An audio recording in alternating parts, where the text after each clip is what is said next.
There are people who will not believe in the power of God unless they see something big happening in their life, unless they see something extraordinary, or let us say something dramatic. Because their image of God is a God of drama, okay? A God who turns things upside down. A God who uproots trees, who opens heavens for him to manifest his power. Of course, God can do all that.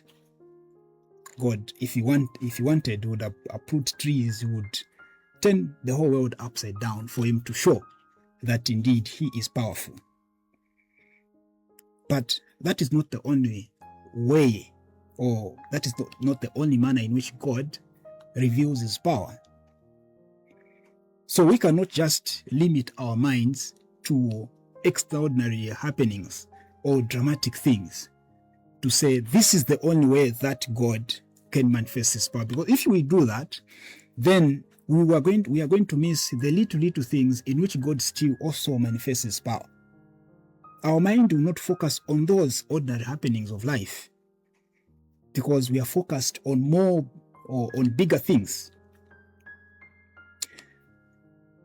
It is a mark of profound faith to understand that God does not have to reveal himself in dramatic things for him to show his power.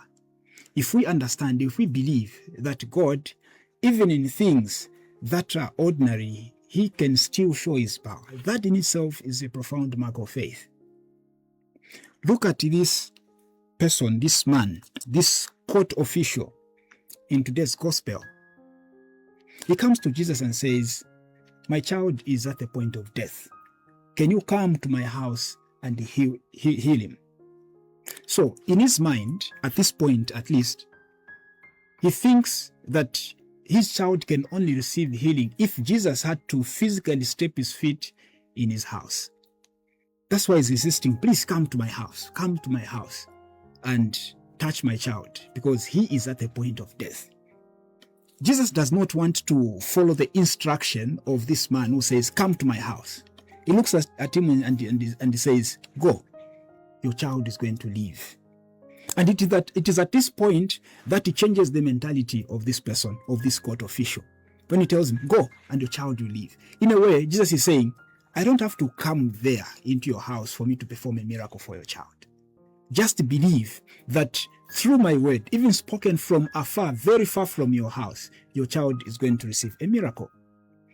And for sure, this person, because at this point now his mentality has changed, does not want to insist any further that Jesus should come physically to his house. What does he do? He goes away. And on his way, he meets his servants, his people, and they tell him, your boy is okay, your child is healed. But then he wants to prove, has he been healed because of what Jesus said, or it is just by chance that has been healed, or what has really happened? He wants to prove if his healing is connected to what Jesus has said. So he's inquiring, at what point, at what hour did he receive healing? Then they tell him, at the 7th hour. Then he realizes that was the very time that Jesus had told him, "Go, your child will live."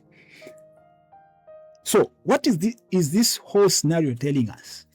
That the power of God is not limited by time and space. But we have to believe that indeed God's power cannot be conditioned by time and space.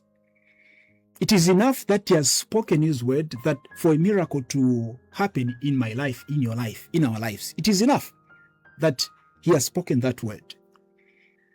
And so by changing the mentality of this court official, Jesus is also changing our mentality and the direction that our faith should take. Do I believe that indeed God can say something from afar without being limited by time and space, and I'll still receive that miracle? Do I believe that? Do you know why people are changing churches like clothes? Today they are wearing this church, tomorrow they are wearing another church.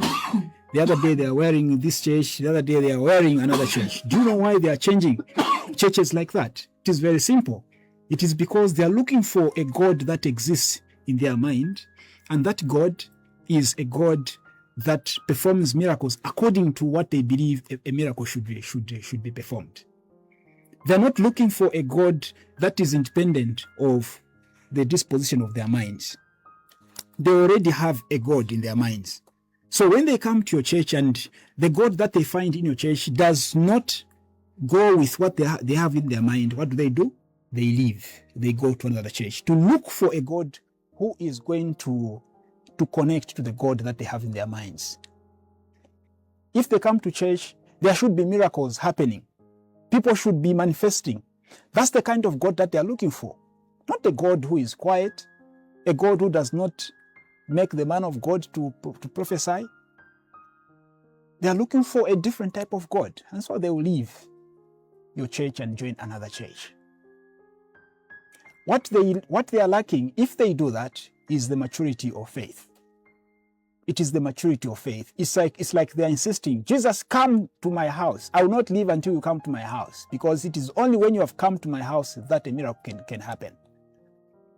So when we look at the encounter of Jesus and this court official, what this tells us is that I don't have to go out to look for a Jesus that will physically come and turn things upside down in my house.